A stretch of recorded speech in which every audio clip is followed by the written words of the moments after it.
کتابونو دا حدیث مبارک راوړی دی. یو ځل یو سړی رالو نبی کریم صلی الله علیه وسلم ته، او پیغمبر علیه السلام ته وایي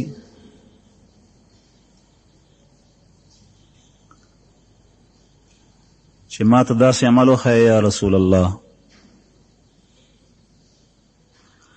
چې زه د هغې عمل په ذریعه د الله په نزدې باندې محبوب جوړ شم او په خلکو کې محبوب جوړ شم. دلني على عمل أكون أحب عند الله وعند الناس أو كما قال.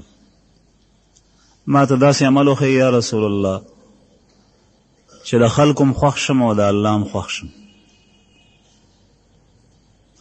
اوس داسې عمل چې سړی په باندې په خلکو کې محبوب وګرځي او خلک هم د سره مینه او محبت ساتي او د الله په نزدې باندې هم دی د الله پاک خوښ وي، دا به څه عمل وي؟ نبی کریم صلی الله علیه وسلم ورته دوه ټکي وفرمایل: ازهد فی الدنیا تكون أحب عند الله وازهد فيما في أيدي الناس تكون أحب عند الناس. الله جل شانه بسنگ خوخیگی پا دنیا کی زہد اختیار کا، پا دنیا کی زہد اختیار کا دا الله جل شانه بخوښ شي او خلکو سره چې د هغوی په لاسو کې او د هغوی په ملکیت کې څه دي په هغې کې زهد اختیار کا نو د خلکو به محبوب جوړ شي. دغه دوه ټکي ورته وفرمایل.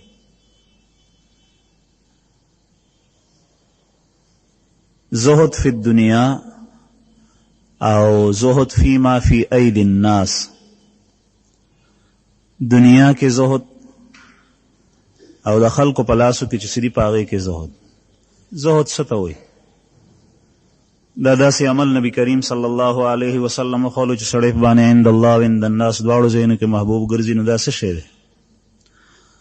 زهد په عربی لغت کې ویل کېږي ترک ته او اعراض ته او ترغیب عن الشی ته، د یو څیز نه مخ ګرځول، اعراض کول، مخ ته اړول او هغه شی پرېښول او ترک کول. او په اصطلاح کې زهد څه ته وایي؟ د زهد د خلکو په نزدې باندې د زهد دا معنی خلکو په ذهن کې عام راځي چې زهد او زاهد سړی هغه ته ویل کېږي چې هغه دنیا بالکل پرېږدي، د دنیا نه لاس ووینځي او د یو طرف ته شي. زهد زما عزتمنو دا د انسان د زړه یو فعل دی، فعل قلب. لکه څنګه چې نور بعضې صفات تاسو ته بیانېږي په دغه وخت کې چې د هغې تعلق د انسان د زړه سره دی او د زړه افعال دي، دغسې زهد دا فعل قلب دی چې د کوم سړي په زړه کې دغه فعل وي، اگر که د ده په بدن باندې صفا جامې وي او ده ته الله جل شانه مال هم ورکړی وي او د ده په دسترخوان باندې ګڼ کسان روټۍ هم خوري او د ده تجارت او سوداګري هم چلیږي، نو ده ته زاهد ویلی کېږي. او که د یو سړي په زړه کې او د هغه په قلب کې دا صفت نه وي د زهد او ده په ظاهر باندې په بدن باندې خړې پړې کپړې مچولې وي او زړه کې زهد نشته، نو دې ته زهد نه ویلی کېږي. زهد څه شی دی؟ په یو روایت کې د زهد خپله معنا په روایت کې بیانېږي. زهد دې ته ویلی کېږي چې ستا په لاس کې چې څه شی دی ستا په هغې باندې دومره وثوق او اعتماد او بروسه نه وي څومره چې د الله جل شانه په لاس کې او د هغه په قبضه قدرت کې څه دي په هغې ستا اعتماد دی. دې ته زهد وایي.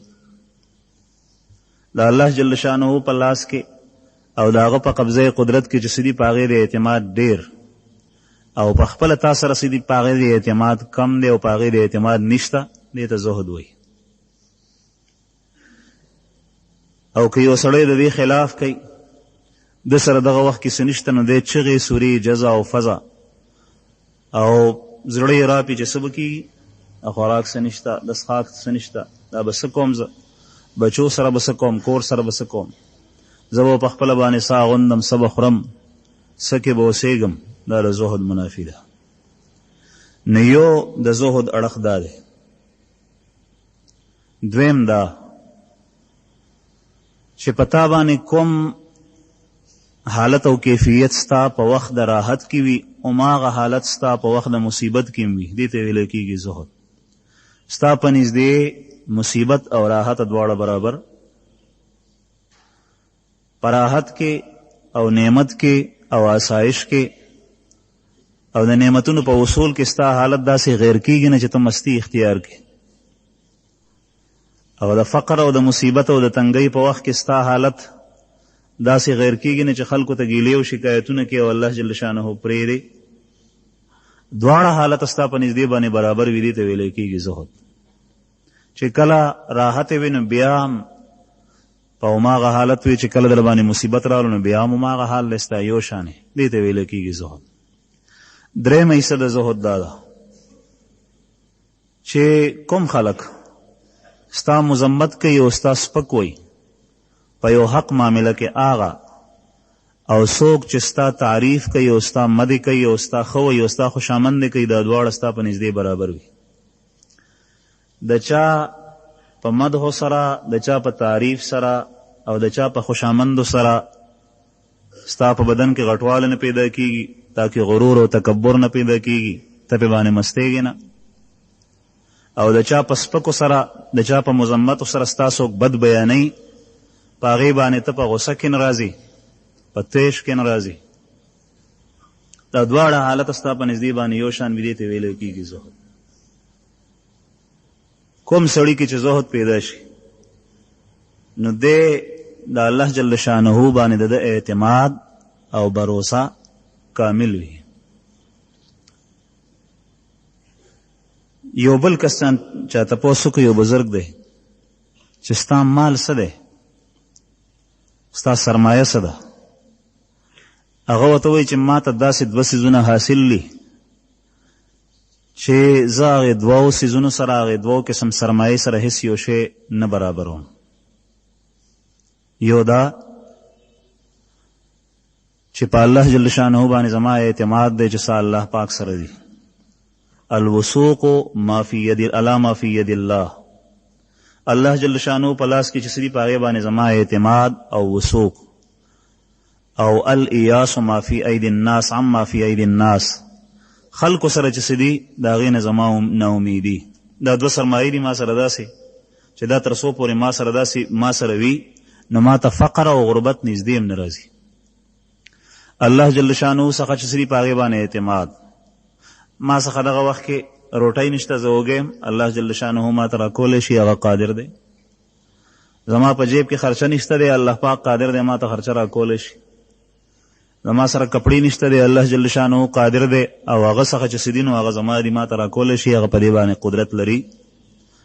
نو د الله جل شانه په لاس کې او د هغه په قبضه قدرت کې څه چې دي په هغې باندې اعتماد، او د خلکو څخه چې څه دي د هغې نه ایاس او د هغې نه ناامیدي او مایوسه کېدل، دې ته ویلی کېږي زهد.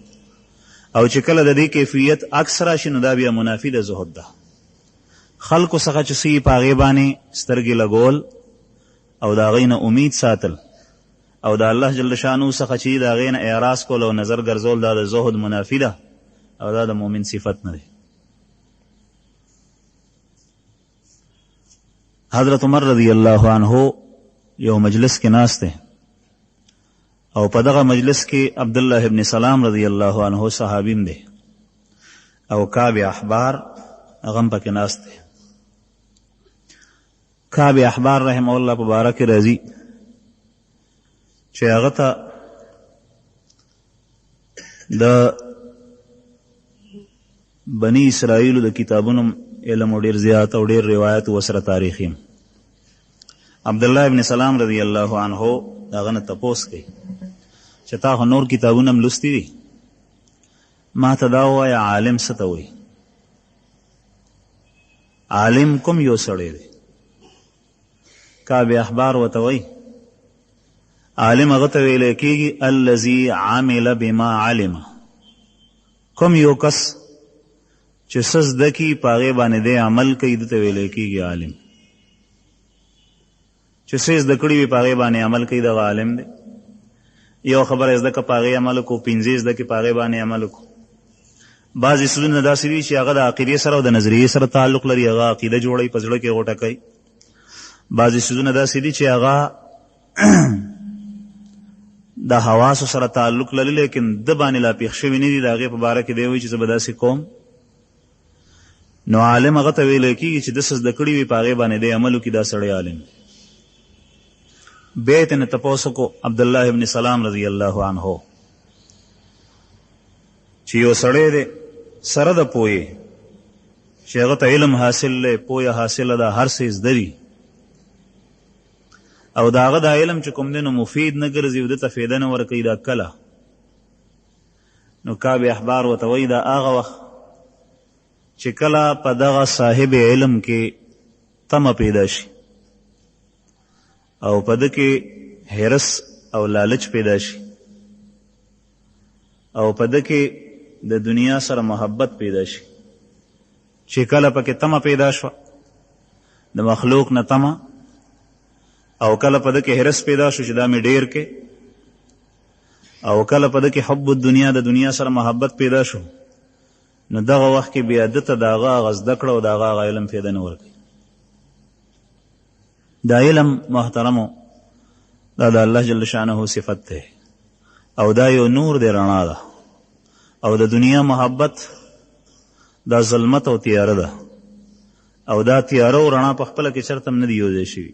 کوم ځای چې رڼا وي نو هلته نه تیاره تښتي، او چې تیاره کوم ځای کې وي نو دغه ځای کې رڼا نشي راتلی، رڼا او تیاره دواړه نشي یو ځای کې. دغه وجه ده چې د دنیا محبت دا د هر یو خطا او د هر یو ګناه دپاره جړ ده.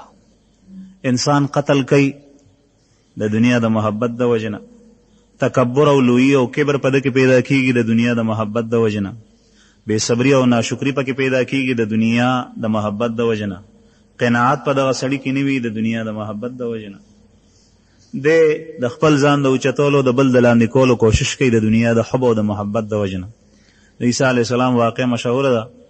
عیسی علیه السلام په سفر یو ځل تلو او ځان سره یو ملګری واغشته د سفر، 3 روټۍ د ځان سره واغشتې، په لاره باندې روان دي، یو ځای کې وږي شول.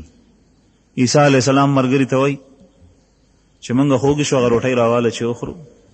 دسترخوان چې اوس پړ د وې کتل نو ځان سره د 3 روټۍ راغشتې وي، اوس په دسترخوان کې 2 روټۍ دي، یو نشته.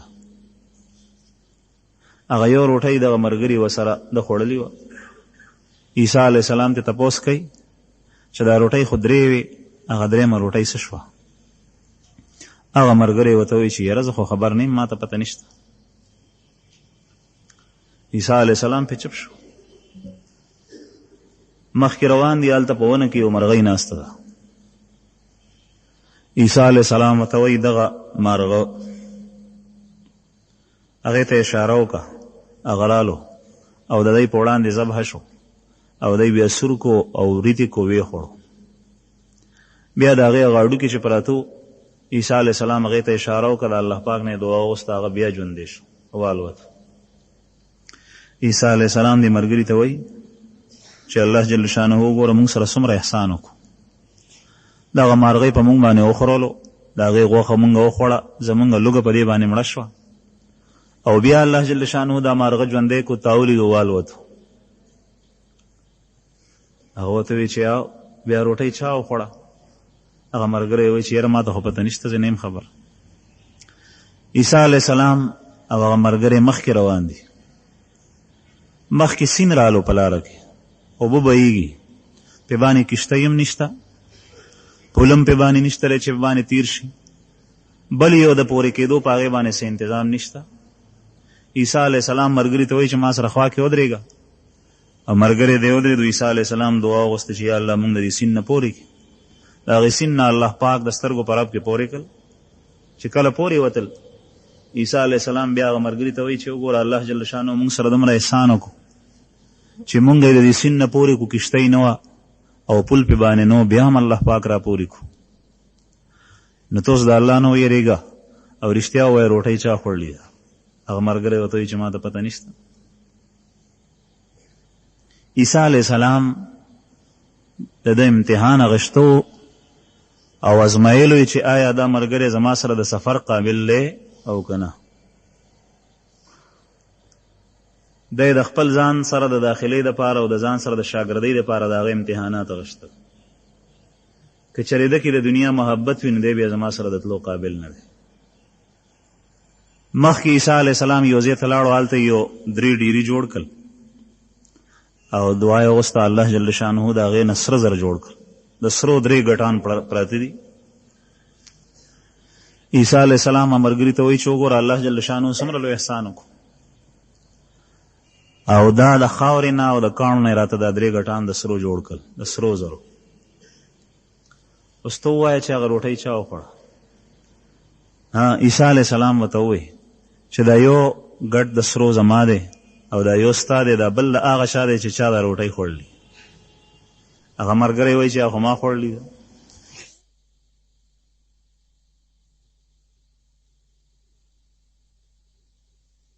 د دنیا محبت دی ستا په زړه کې او داسې لالچي او حریص سړی ما سره ملګرتیا نشي کولی، ته زما شاګردي نشي کولی، زما ملګری دې نشي جوړېدی. دغه ځای کې ته پاتې. عیسی علیه السلام ته روان شو. دی هغه ځای کې ناست دی، په ده کې دی حرص او لالچ. په هغه یو باندې اکتفا نه کوي چې هغه یو ګډ ځان سره والي روان شي. دی وایي دا 2 به چاته پرېږدم، هغه 2 خو رانه پاتې کېږي. هغې سره ناست دی، په زړه کې کریري وي چې زه به څه کوم، دا به څنګه رسي کور ته. یو 2 کسان پرې رالل، هغه یې هم چېرته د شوکې او د ډاکې په خیال باندې روان. هغه یې پې باندې رالل چې ویې کتل سړي سره د سرو ګټان پراته دي او دی ورسره ناست دی. هغه یې ورته خیال بدل شو. دی ورته وایي ما ته څه وایي ما، او بېغمه کښېنئ، دا یو ستاسو دی یو زما دی. دی ورته وایي چې ټیک ده. بیا ناست دي، 3 واړه اوږې شوي دي. دی هم ډېر وخت تېر کړی اوږی و او هغه یې هم سفر کړی و اوږي و. دی وایي چې وړومبی به داسې وکړو چې دا ګټان اوچته وخړو، وړومبی به روټۍ وخورو، او چې کله مو روټۍ وخوړه ساره کې راله نو بیا به خپل منزل ته روانېږو، دا مال به تقسیم کړو. هغه 2 کسان چې کوم نوي راغلي و ده ته وایي چې ته دا پیسې واله او دې نږدې آبادۍ ته لاړ شه، هلته نه روټۍ راړه او موږ ستا انتظار کوو چې روټۍ خورو نو بیا به ځو. دی ورته وایي ټیک ده. پیسې واغېښتې لاړو بازار ته. په لاره په زړه کې سوچ کوي چې دی ته په دې روټۍ کې زهر ګډوم او چې څنګه دی روټۍ وخورو نو دی به مړه شي، مال به ټول ما ته پاتې شي. او دی په خپله کې مشوره کړې ده چې دا سړی څنګه راشي نو موږ به ناڅاپي په ده باندې حمله وکړو. 2 کسان یو، دی به قتل کو او د ده د حساب هم زموږ شي. دی تللی دی، هغه بټیاري ته یې ویلي چې په دې کې زهر ګډ که. هغه پکې زهر ګډ کړي دي، روټۍ را روانې کړي او دی دلته تیار ناست دي. دا صلاح یې کړې ده چې څنګه راشي موږ به ترې غوټه واخلو، په ده به حمله وکړو، دی به قتل کو. دی چې کله روټۍ راړې، روټۍ ته دی ترلاسه کړې او په ده باندې حمله وکړه، دی خو یې مړ کو.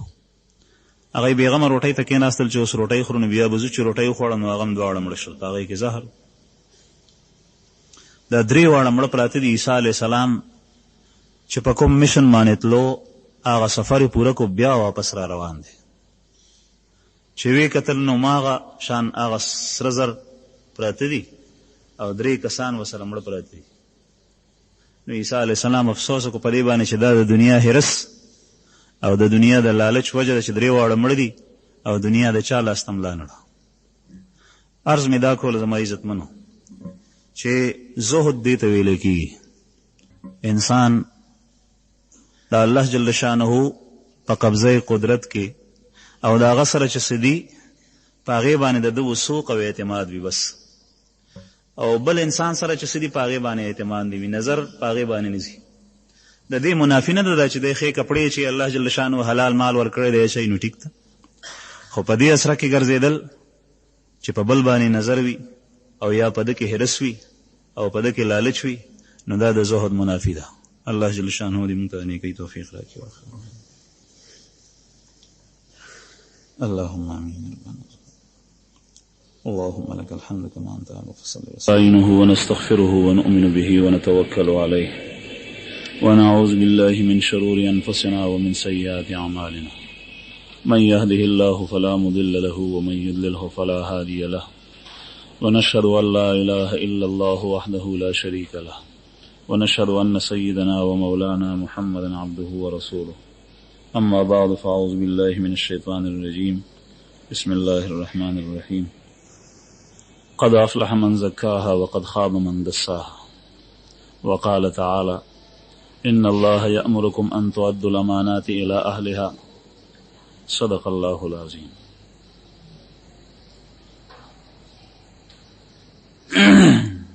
आवाज د لوډ سپیکر سم دی، आवाज سم دی لوډ سپیکر.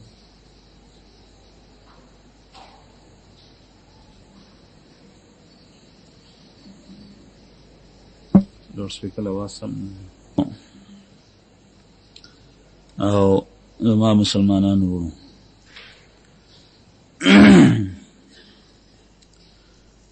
نبی کریم صلی الله علیه وسلم چې کله هجرت کولو مفسرینو د قرآن پاک د قرآن کریم د دې آیت د لاندې یو واقع را نقل کړي او هغه دا پیغمبر علیه السلام چې کله د مکې معظمې نه مدینې منورې ته هجرت کولو نو نبی کریم صلی الله علیه وسلم کعبې ته رالو. کعبه د الله پاک کور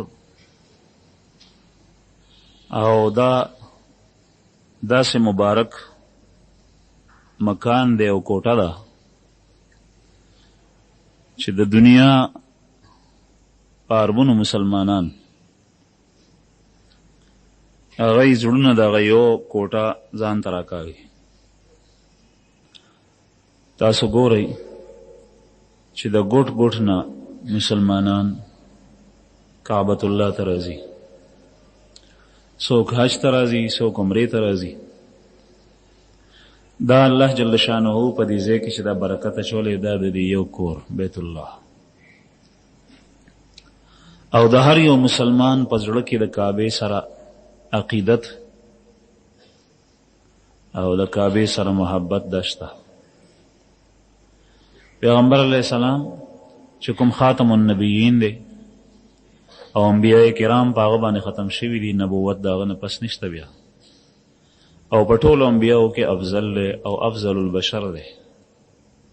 بیا هغه د مکې معظمې نه ځي هجرت کوي مدینې منورې ته او هجرت دې ته وایي چې خپل وطن به پرېږدي، ترک وطن ته هجرت ویلی کېږي. داسې ځای پرېږدي چې هلته کې بیت الله دی او کعبه ده د الله پاک دغه کوټه. نو د هغوی جذبات به څه وي او د نبي کریم صلی الله علیه وسلم په زړه کې به دغه وخت کې څه وي او څومره به زړه شوکېږي په کعبې پسې. نو نبي کریم صلی الله علیه وسلم د هجرت نه مخکې چې هجرت ته کله تلو بیت الله ته رالو او دا یې غوښتل مبارک چې کعبې ته دننه شم او په کعبه کې 2 رکعته لمونځ وکړم. هغه وخت کې کعبې ته دننه کېدل داسې ګران نو لکه نن سبا چې دی او چې د چا به زړه غوښتل هغه دننه کېدی شو اجازت، خو هغه وخت کې هم په کعبه باندې دربانچي د کعبې متولی او چې د کعبې د دروازې چابیانې چا سره وی هغه ناست عثمان شیبي د هغه نوم راځي په کتابونو کې. نبی کریم صلی الله علیه وسلم هغه ته وایي چې ما ته دا ورکوله وکړه او ورته وایي څه کې؟ ورته وایي زه 2 رکعته لمونځ کوم په کعبه کې.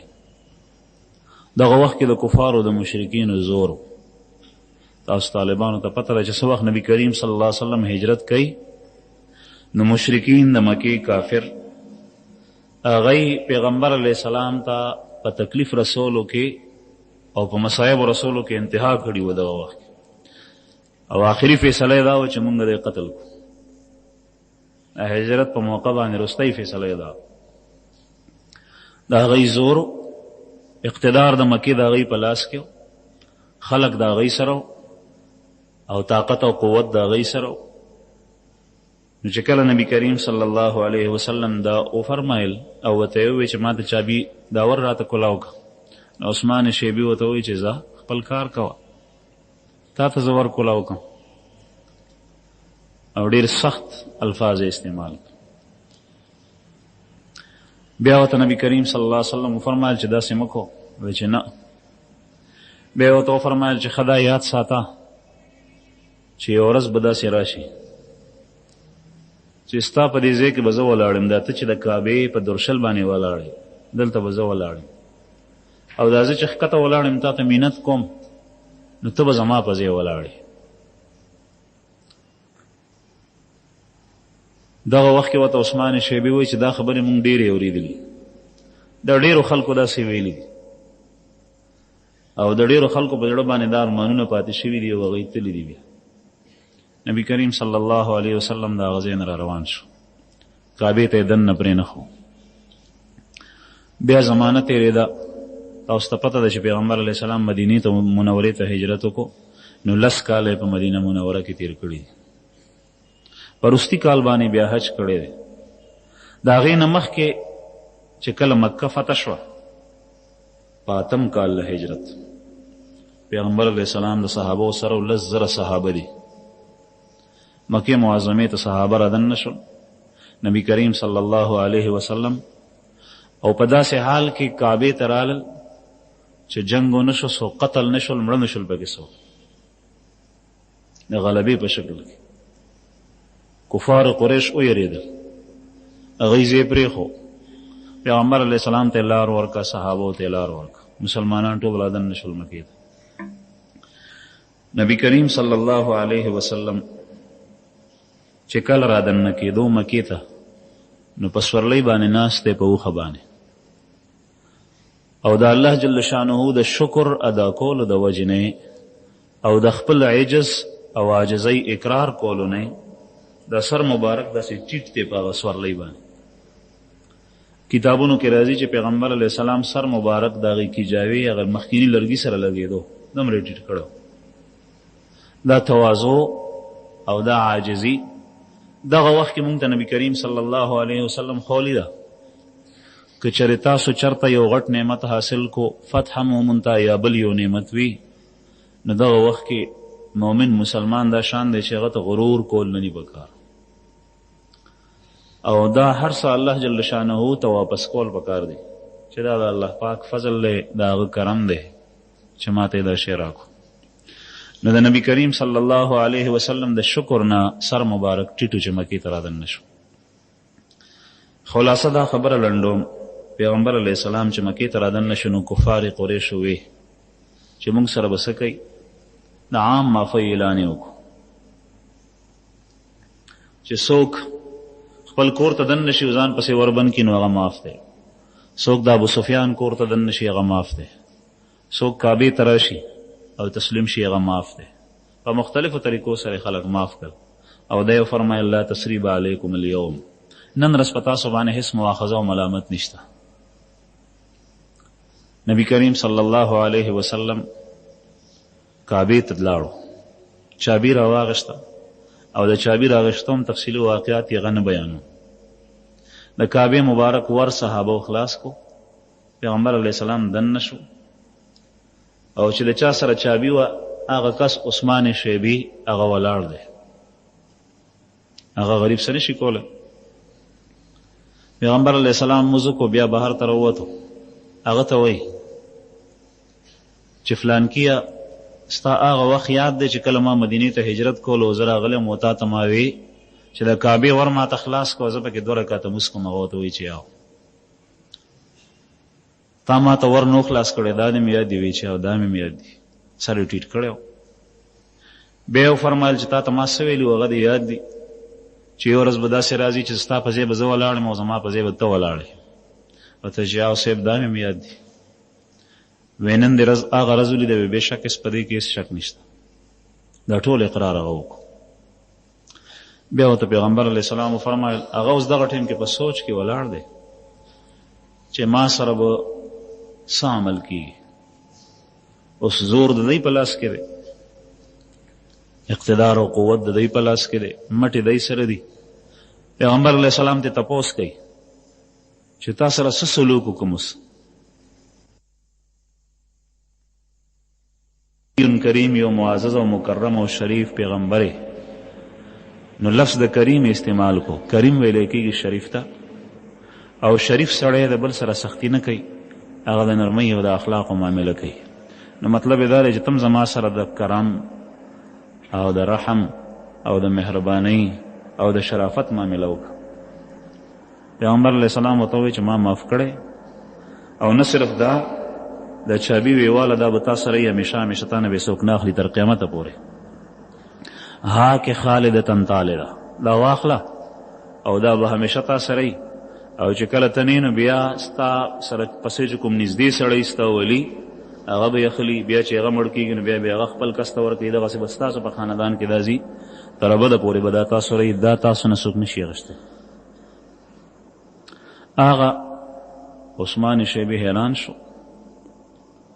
چې دا څه وشول ما وی چې دی خو ما پرېږدي نه ژوند دی او بیا یې داسې معامله را سره وکړه او بیا افراد قیامته پورې به د هغوی کې منتقلېږي هغوی سره وي اوس هم هغه چابي د عثمان شیبي په خاندان کې را روان ده او چې چاته معلومات شته دی نو هغوی وایي چې د دوی خاندان الله پاک ورته دومره اعزاز او اکرام ورکړی دی چې د مکې مکرمې چې کعبې سره نږدې کوم بازارونه دي په هغوی کې اکثر مارکیټونه او دکانونه د هغه عثمان شیبي په خاندان کې د هغوی د خلکو دي دا د کعبې د برکت او هغه په اختیار کې د کعبې چابي هغه سره ده بادشاه وخت چې کله راځي نو هغه ته وایي چې ورخلاص کړه بعضې مفسرین وایي چې دا آیت کریمه په دغه موقع باندې نازل شو دا کوم چې ما ستاسو په وړاندې ولوستو ان الله یامرکم ان تؤدوا الامانات الی اهلها الله پاک امر کوي تاسو ته ان تؤدوا الامانات الی اهلها چې تاسو امانتونه هغه چا ته حواله کوي چې د چا امانت وي څوک د هغې حقدار دی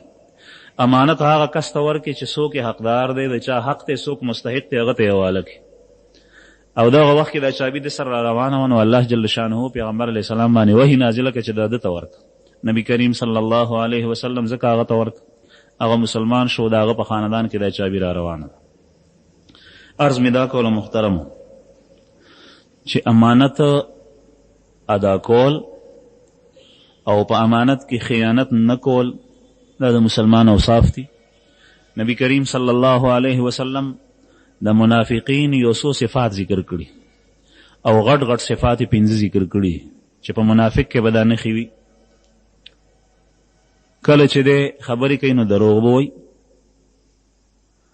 کله چې دی وعده کوي نو د هغې خلاف به کوي کله چې دی چا سره جګړه کوي نو دی به کنځلې کوي کله چې د سره امانت کېښودی شي نو دی به په هغې کې خیانت کوي په امانت کې خیانت کول دا د نفاق نښه ده نفاق وایي څه ته نفاق دې ته وایي چې د انسان په زړه کې یو څه وي او ظاهري یې بل څه چې کله تا څخه یو سړي امانت کېښود او تا ته وایي چې دا زما امانت دی ما ته به یې راکوې ته ورته وایې ټیک ده او په زړه کې دې کوټ وي او زړه کې دا وایې چې زه به دا ځان سره ایثار کړم ده ته بیا نه ورکوم یا دغه موقع باندې نه وي خو وروسته چې کله هغه غواړو نو بیا ورته وایي چې تاسو ما څخه څه نه ایښي او هغه صاحب حق ته او حقدار ته خپل حق واپس نه کې نو دا په هغه زړه کې خیرې دی او کوټ دی او نفاق وایي دې ته چې د انسان باطن یو شاني او ظاهر بل شاني پټ په زړه کې یو شان وي او ظاهر ډېر ښه خلکو ته ښکاره کوي او پټ یې د هغې خلاف وي دغې ته نفاق ویلی کي دغه نفاق چې کله اوچت شي او عقیدې ته لاړ شي نو دې حد ته پروزي بیا چې دی د کافرو نه بدتر شي او قرآن کریم کې د هغه سزا الله پاک ذکر کړي ده ان المنافقین فی الدرک الاسفل من النار منافقین دا په جهنم کې په لاندې کنده کې وي او په جهنم کې چې څومره یو طبقه لاندې وي دومره د هغې عذاب سخت دی دا د هغه منافقینو دپاره ده چې کوم عقیدتاً چې په زړه کې کفر او ایمان او اسلام ظاهرولو او بیا ورپسې عملي نفاق هم دا دی چې یو سړی اقرار وکړي د لا اله الا الله چې زه الله پاک منم او چې کوم صفات ما ته الله پاک وایي نو زه به هغه صفات اختیاروم. هغه صفات په هغې کې یو څه شی دی؟ اخلاص او ایمان، چې زما زړه او ژبه، زما زړه او ظاهري اعمال دا به یو شاني. او بیا ته د هغې خلاف چلی، دغې ته ویلی کېږي نفاق. اگر که په عقیده کې نه وي، په عمل کې. عرض مې دا کول زما عزتمند چې امانت ادا کول دا د مسلمان او د مؤمن صفت دی. امانت صرف دې ته نه وایي مونږ او تاسو چې د امانت ټکی واورو نو هغه دا دی چې یو سړي ما سره 1000 روپۍ کېښوې مثلا، او دا 1000 روپۍ ما ته وایي چې دا زما تا سره امانت دی او چې زه دنه بیا واپس غواړم بیا به ما ته راکړې. مونږ صرف دې ته امانت وایو. نو په عرف کې په اصطلاح کې امانت دې ته ویلی کېږي، لیکن لفظ د امانت په لغت کې دا عام دی او په شرع کې د دې معنا وسیع ده، فراخه معنا ده د امانت. دې ته امانت وایي. او دې ته امانت وایي چې تا سره چا په تا پورې قرض دی، تا ترې اخیستی دي او تی بیا نه ورکړې نو دا په امانت کې خیانت کول دي.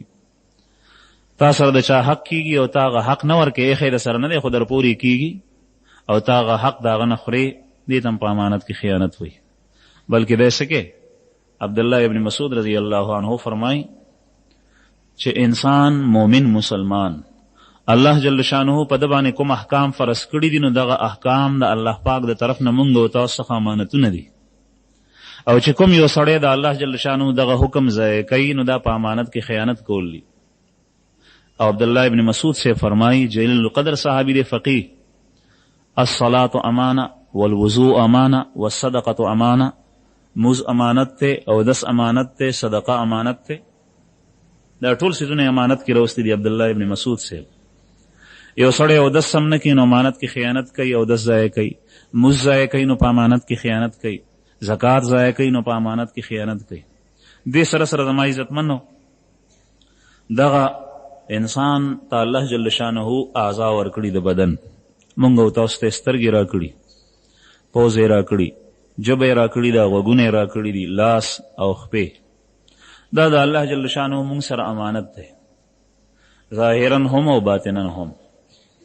دغه لاس که یو سړی د ځان نه لرې کوي په خپل اختیار باندې او پرې کوي یې د ځان نه او دی وایي چې دا زما شی دی زه پکې تصرف کوم، نو الله جل شانه په ورځ د قیامت د سره حساب کوي چې دا لاس ما تا سره امانت تا د ځان نه پرې کولو ولې. یو ساس کې وینه چې بس او فضول سړی د ځان نه راولي نو د هغې به په ورځ د قیامت تپوس کېږي. دغسې که چېرې انسان دغه اعضا په دې کې داسې تصرف شروع کړي او داسې اختیار پکې بې ځایه استعمال کړي چې الله جل شانه د هغې اجازت نه دی کړی نو دا په امانت کې خیانت کول دی. په دې کې د انسان ټول ژوند او پوره زندګي راغله او بندګي په دې کې شامله شوه. سترګې سړی بې ځایه استعمالوي په داسې ځای کې چې د هغه ځای کې سترګې لګول جایز نه دي، نو دا د الله جل شانه په دغه اندام سترګو کې چې دا لوی نعمت دی الله پاک درته ورکړی دی په دې کې خیانت کول دی. دا امانت دی د الله پاک، دا بې ځایه ولې استعمالوي؟ دغسې ده لکه څنګه چې تا څخه چا پیسې ایښې وې او هغه روپۍ د هغه راخلي او په هغې باندې خپل کار روانې، په پردي امانت کې خیانت کول دی. دغسې الله جل شانه دا سترګې درکړې وې، د سترګو استعمال یې درته ښولی و چې په اجنبي زنانه باندې په بې ځایه ځای کې به ستا دا سترګې نه لګي او تا هغه بې ځایه استعمالوې نو په هغه امانت کې خیانت کول دی. ژبه یې درکړې وه، دا د الله پاک امانت دی او دغه ژبه باندې به رښتیا وې، په دې باندې به د قرآن پاک تلاوت کې، په دې باندې به ذکر کې، په دې باندې به کلمت الخیر وې او په دې باندې به بل ته چې کوم دی نو د خیر خبره کې، د ګناه نه به بچ کې، د دروغو نه به بچ کې، د دروغو د ګواهي نه به بچ کې، فضول باس نه به بچ کې، غیبت نه به بچ کې، چغلۍ نه، شهادت الزور نه، کنزلو نه، فحش به باندې نه وې. او چې کله ته په هغې کې استعمالوې دا د الله جل شانه د امانت دی. ژبه په دې کې ته خیانت کې لګې او په ورځ د قیامت به تا سره د دې حساب کېږي، تپوس به کېږي. دا زمونږ خپل شی نه دی. که خپل مې وی په دې کې نقص راتلی نو مونږ به سمولی شو. دا د الله پاک امانت دی چې څه پکې غواړي نو ځي او چې څه وخت چاته ورکوي نو ورکوي. بعضې خلک بې سترګو د مور نه پیدا کړي، مادرزاد ړوند وي، د مور نه ړوند پیدا وي، څه کولی شي؟ بعضې کس سترګه ور پیدا کړي بیا ترې نه سترګې واخلي، هېڅ نشي کولی.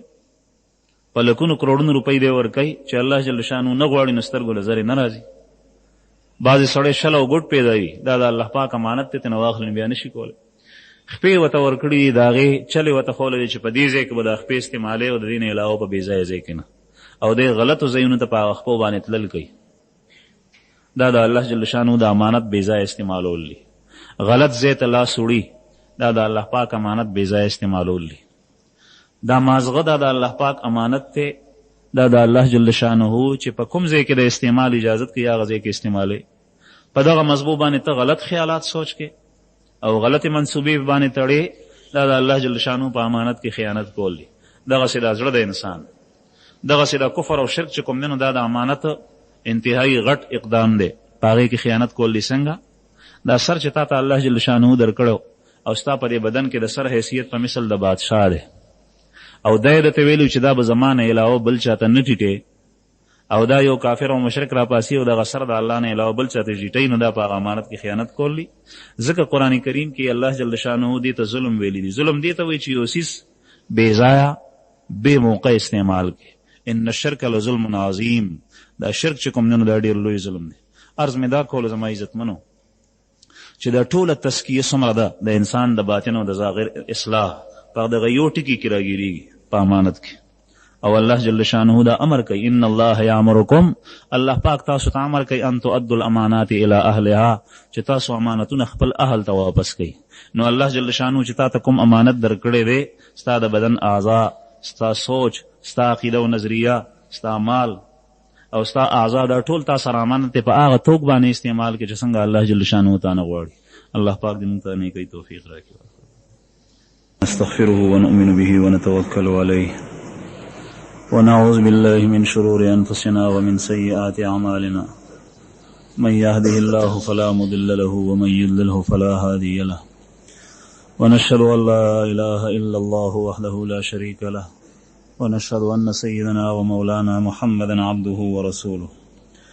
اما بعد فاعوذ بالله من الشيطان الرجيم. بسم الله الرحمن الرحيم. قد افلح من زكاها وقد خاب من دساها.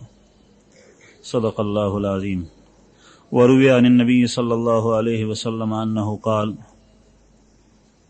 احرص على ما ينفعك واستعن بالله ولا تعجز، او كما قال صلى الله عليه وسلم. درود شریف وایي. اللهم صل على محمد. او محترم مسلمانانو،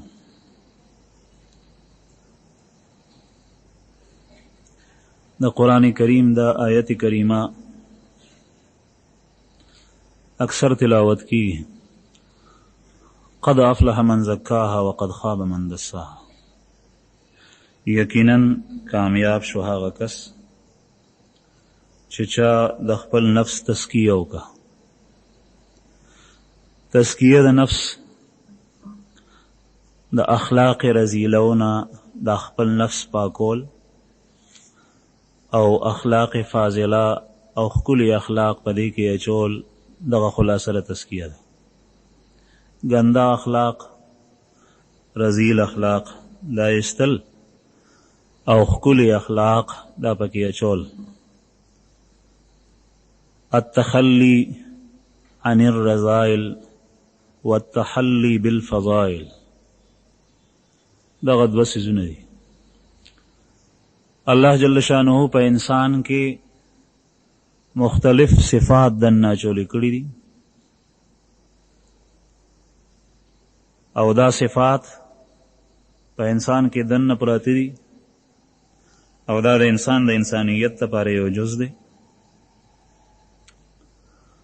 مثلا غصه الله جل شانه په انسان کې اچولې ده، او حرص هم په انسان کې اچولی دی. دغه غصه دا اوزي نه د بني آدم نه، او دا حرص دا اوزي نه د بني آدم نه.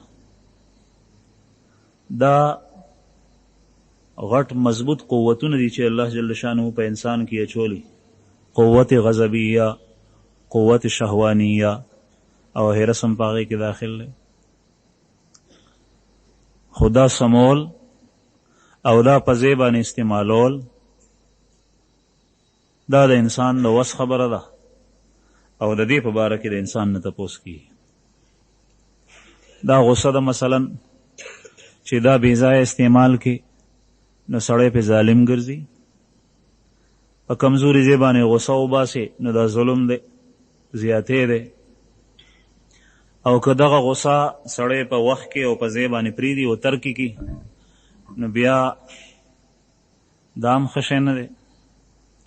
مثلا په میدان د جنگ کې دی، دشمن په مقابله کې دی، د کافرو سره جنګېدو ته وتی دی او دی توره په لاس کې ده او ټوپک په لاس کې دی او دی هغوی ته دغه وخت کې غوسه کېږي نه. د دین دشمنان، د الله دشمنان، د اسلام دشمنان، د مسلمان دشمنان مخامخ ولاړ دي او هغوی د مسلمانانو د ختمولو، د اسلام د ورانولو کوشش کوي او دی بیا هم نه غوسه کېږي. نو دغه وخت کې دا نه غوسه کېدل لا مضموم دي. غوسه الله جل شانو په انسان کې اچولی ده نو دا په ځای باندې استعمالول دغه ته ویلی کېږي تزکیه نفس. دغه تزکیه د نفس ده چې بې ځایه د نفس استعمالول غواړي بې ځایه استعمال نه کړي. حرص دی دا په هر یو انسان کې شته او حرص بې ځایه استعمالول بعضې مقامات داسې دي چې نبي کریم صلی الله علیه وسلم د هغې نه منع فرمایلي. د مال د حرص نه، د دنیا د حرص نه، د مال و متاع د دنیا د حرص د دې نه پیغمبر علیه السلام منع فرمایلي ده. یو حدیث کې نبی کریم صلی الله علیه وسلم فرمایي که بنی آدم ته یو خوړ د دوو غرونو تر منځه یو غټ خوړ هغه ډک د مال و متاع او د دنیا او د سرو سپینو ورکړی شي نو دی به لبتغ ثانیا بل خوړ به غواړي چې دومره ځای مې نور وی ډک، او که دا دوه ورکړی شوې نو لبتغ ثالثا درېیمه به بیا غواړي. او بیا حدیث مبارک کې دا نبی کریم صلی الله علیه وسلم فرمایي چې د ده دا خېټه په هېڅ باندې نه ډکېږي سوا د خاورو نه. په خاورو باندې به ډکه شي چې دی قبر ته لاړ شي او دا هډوکي، دا سرمن او دا غوښه او دا هر څه خاورې شي. او په مال باندې په دنیا کې نه ډکېږي ځکه تاسو وینئ او ګورئ چې څومره یو انسان هغه سره مال ډېرېږي نو دومره د هغه حرص سیوا کېږي. دی وایي چې نور وې نور وې، دومره د هغه کړاکونه، د هغه منډې تړلې، د هغه پریشانۍ او د هغه سوچونه او فکرونه نور سیوا کېږي. دی په دې حرص کې وي چې نور مې ډېر کې، نور مې ډېر کې، او د دغه حرص د کبله دی د ډېرو ګناهونو مرتکب ګرځي. بعضې ناجایزه امور، د ناجایزو خلکو سره تعلقات او دوستانې او د هغوی نه مدد غوښتل، دا او د ګناهونو ارتکاب، د حرامو ارتکاب، دا د ده نه کېږي د دې حرص ته قبله. د دغه حرص نه نبي کریم صلی الله علیه وسلم منع فرمایلی. لیکن دغه حرص چې دا په ځای باندې استعمال شي هغه کوم ځای دی؟ په طاعاتو کې، په نیکو اعمالو کې، په خیراتو کې، په نیکیو کې استعمال شي نو دا الله جل شانه خوښوي او الله پاک به خوشحالیږي او د الله پاک د رضا او د بنده د نجات او د کامیابۍ ذریعه ګرځي. او د دې حرص بیا انتها نشته چې څومره دی په مخ کې ځي دومره الله جل شانه ته نږدې کېږي. دا حرص په دې ځای کې استعمال کا. قرآن کریم کې الله جل شانه فرمایي فاستبقوا الخیرات، تاسو د یو بل نه وړاندې شئ، د یو بل نه مخکې شئ په خیرات د نیکیو په کارونو کې. استباق ویل کېږي په منډه کې مقابلې ته چې زه د تا نه وړاندې کېږم ته زما نه وړاندې کېږي. د دنیا په کار کې دغه استباق شته دی نن سبا، د دین په کار کې دغه استباق په کار دی او دغه ته ویل کېږي حرص. پلانکې د دومره مال مالک شو، زه د هغه نه رست یم دا ولې؟ د دې لپاره زه مختلفې حربې، هیلې، بانې، تدابیر، سوچونه د اختیاروم چې زه د هغه نه وړاندې شم. حالانکه حرص او سوچ دا په کار دی چې زه په نیکیو کې د دې فلانکي نیک سړي نه مخکې شم. دا طالب دی او دی خواریکح دی، دی محنتي دی، د شپه ورځ په کتابونو باندې پروت لګیا زه نه کوم، ولې نه کوم؟ زه به د ده نه وړاندې کېږم. دا غیرت په کار دی، دا حرص په کار دی. دی د 5 مونځونو پابندي کوي او راشه چې زه نوافل هم شروع کم، دا اهتمام هم شروع کم، دا حرص په کار دی. دی دا نوافل کوي او دا نه کوي، زه سره دام کوم چې په دې کې وړاندې شم. دغه حرص زما عزتمندو نبی کریم صلی الله علیه وسلم چې کومه طبقه د امت بهترینه طبقه تیاره کړې وه، د هغه په هغې کې و، او د هغې تمام تر کوشش دا و چې په نیکیو کې، په خیراتو کې او په طاعاتو کې د یو بل نه وړاندې شي. حضرت عبدالله ابن عمر رضی الله عنهما د حضرت عمر صاحب زوی، هغه حضرت ابو هریره رضی الله عنه څخه رالو، ورته وایي د نبي کریم صلی الله علیه وسلم حدیث راته بیان کړ. ابو هریره رضی الله عنه ترنه مشر دی په عمر کې، او د پیغمبر علیه السلام صحبت ډېرو. هغه ورته یو حدیث بیان کو، وایي پیغمبر علیه السلام فرمایي چې کوم یو سړی په مړي پسې د جنازې اتباع وکړي، یعنی په جنازه کې د یو مړي مسلمان شریک شي، دته یو قیرات اجر ملاویږي. او کوم کس چې په تدفین کې د هغې مړي سره شریک شو او هغه دفن کېدو په هغه باندې خاوره اچوله کېدې تر هغې پورې دی ناست، نو دغه کس ته 2 قیرات اجر ملاویږي. فله قیراتان. قیرات دا د سرو زرو د وزن یو وزن دی، د هغې د وزنولو د هغې مقدار دی. او بیا یې فرمایل چې دا یو قیرات دا مثال دی، دا قیرات د دنیا قیرات نه دی، دا یو قیرات د احد د غر عمره برابر دی. نو د یو ثواب د احد د غر عمره شو، او چې څوک په تدفین کې شریک شوی دی د مړي، نو د هغه ثواب داسې شو لکه 2 غرونه ورته د احد د ثواب ملاو شو. حضرت عبدالله ابن عمر رضی الله عنه ترنه تپوس کوي چې دا حدیث تا په خپله د نبی کریم صلی الله علیه وسلم نه اورېدلی؟ هغه ورته وایي چې او ما په خپله اورېدلی. عبدالله ابن عمر صاحب خفه شو، افسوس یې وکړو چې کاش موږ نه خو ډېر زیات قرارید ضایع شول او ډېر قیرات مو ضایع کړل. ولې؟ په جنازه کې کله شرکت وکړو او په تدفین کې شریک نه شو د هغه مړي سره، نو دا قرارید زموږ نه ضایع لاړه. دا افسوس د عبدالله ابن عمر صاحب په څه باندې و، دا خبره مې تاسو ته کوله. حرص علی الطاعات، په نیکیو باندې حرص، او د هغې د ډېرو زیاتو حاصلولو، د هغې د ګټلو کوشش کول، په هغې باندې دی افسوس کوي. زمونږ افسوس په دې وي چې دا فلانکي دومره مال وګټلو، ما ولې ونه ګټلو؟ د سره دومره څیزونه جیداد رالو، دا یې دوکانونه دي، دا یې کارخانې دي، دا دومره مال دی ما سره ولې نشته؟ او دغه حرص مونږ په حرامو کې اچوي او ارتکاب د حرامو ته مو وړاندې کوي. دا خو د صحابو زمانه وه. امام ابو داود سجستانی رحمه الله چې په دوره کې د دوره حدیث طالبان کتاب وي، دی یو ځل د سمندر په غاړه ولاړ دی او په سمندر کې جهاز راغلی دی، خلک د هغې نه کوزیږي. هغه جهاز غاړې ته نه شو راتلی، ځکه چې په غاړه باندې لګي دی او جهاز په خاوره کې خښېږي، لرې ولاړ دی. په کښتۍ کې ورته خلک ځي راځي. په هغه جهاز کې چې کوم کسانو سواره، په هغې کې یو کس انګې وکړو، تروشی چې ورته وایي، انګې وکړو او هغه وویل الحمدلله. دا د نبی کریم صلی الله علیه وسلم حدیث مبارک ته، تشمیت العاطس، چې د یو مسلمان په بل مسلمان باندې یو څو حقوق دي او په هغې کې یو حق دا دی چې کله هغه انګې وکړي نو بیا به ورته دی یرحمک الله وایي، چې هغه الحمدلله ووایي. نو دغه کس په هغه جهاز کې الحمدلله وایي، د انګې نه پس د هغه اواز د واورېدو او دی په غاړه باندې ولاړ دی، د ده اواز هغه نه اوري، هلته ګڼه ده. امام ابو داود رحمه الله په غاړه باندې ولاړې کښتۍ وي ماڼګانو، هغه یو کس نه کښتۍ په کرایه باندې واغېسته، لکه څنګه چې نن سبا مونږ رکشه په کرایه کو او وایي دلته نه ما قصه خانې ته بوځه او فلانکي ځای ته مې بوځه. دغسې کښتۍ په کرایه که چې ما دې جهاز ته ورسو بیا مې واپس راولې او دومره پیسې دې شوې.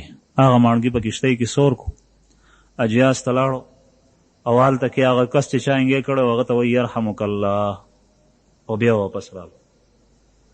صرف د دغه نیکۍ د حاصلولو دپاره امام ابو داود رحمه الله دا موقع دا ضایع کوي نه. دغې ته ویلی کېږي استباق الخیرات، او دغې ته ویلی کېږي په نیکیو په طاعاتو باندې حرص. دا په صحابو کې مو او دا د دې امت چې څومره نیکان خلک تیر شوي دي په هغې کې م دا. نو زما عزتمندو حرص په دنیا کې حرص کول، زیب و زینت د دنیا کې حرص کول، په جامو کې حرص کول، په مال کې حرص کول، په خوراک کې حرص کول چې فلان کې ښه خوري زه خره نه خورم دا ولې، او فلان کې اولاد او د هغه بچي ښه خوري او زما بچي داسې نه خوري، په دې کې زه کوشش وکړم. ټول خلک په دې کې لګیا دي او دا حرص مضموم دی. دغه حرص چې په نیکۍ او طاعاتو کې وي دا محمود دی. یو سړی دا سوچ کوي بیا او یو طالب دا وایي چې زما خو شوق دا کېږي چې زه په نیکیو کې مخکې شوې، خدا خو د نیکانو خلکو کار دی د اولیاء الله نوافلو اهتمام کول، دا کول او دا کول او دا کول، دا به زه څنګه کوم؟ نو حدیث مبارک کې دا ستاسو په وړاندې چې بیان شو، نبی کریم صلی الله علیه وسلم فرمایي واستعن بالله، او دا الله نه مدد وغواړه.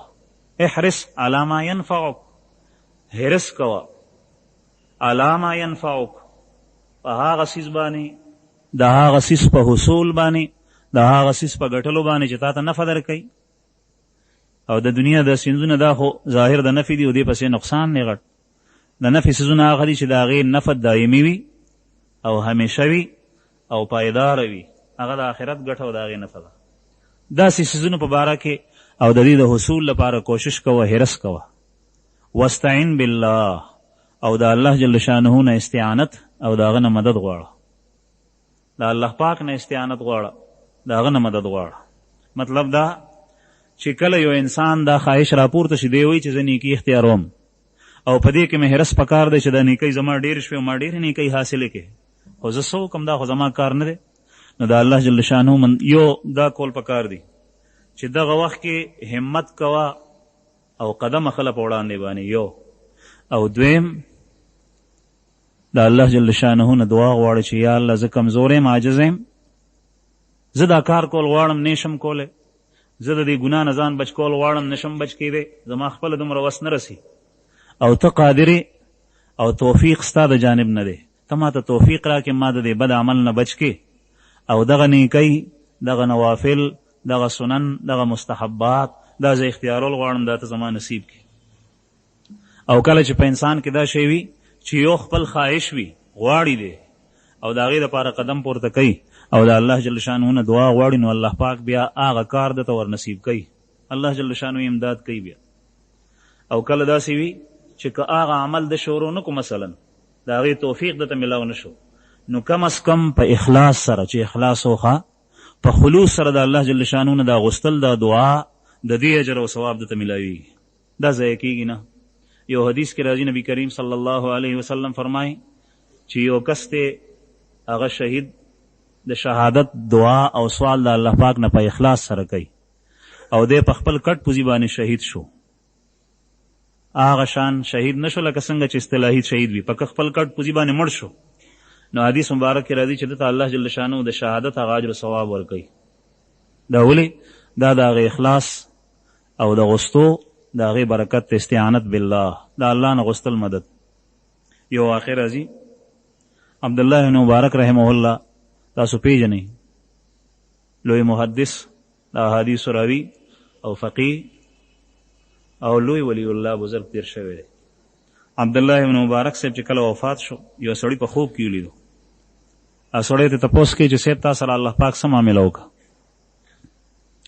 دی ورته وایي چې الله جل شانه زما د استحقاق نه سوا ما ته ډېر څه راکړي، زما حق نو دومره او ما ته یې ډېر څه راکړي.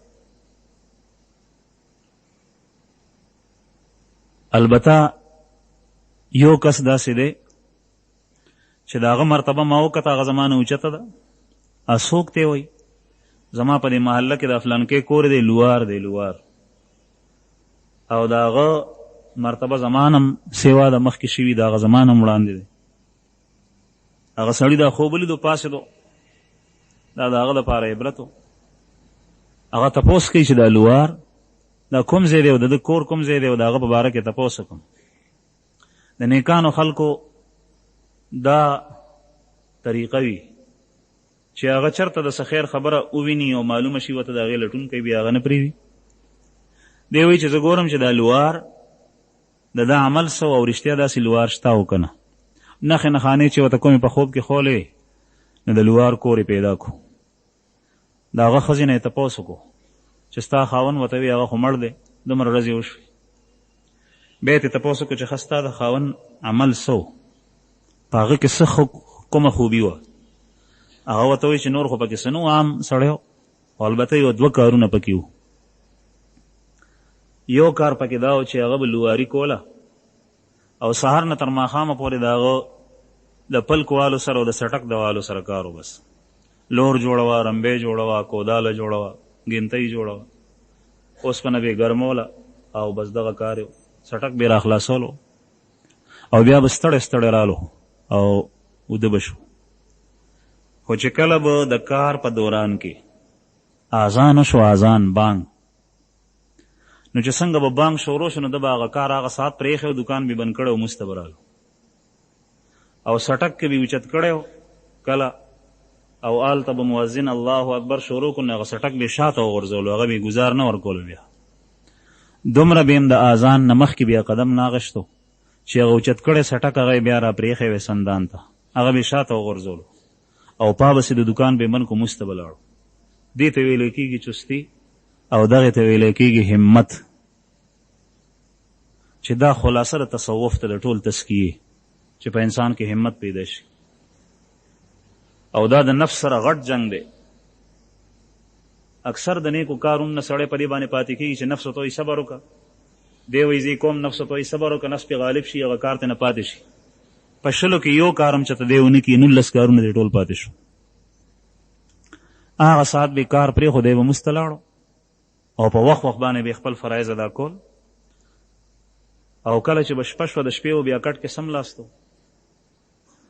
نو بیا زمونږ د کور نه دلته یو نیک سړی دی، د هغه کور ښکارېدو، هغه به په خپله کوټه باندې په چت ته پاسه د شپې ولاړو نوافل به یې کول. عبدالله ابن مبارک سے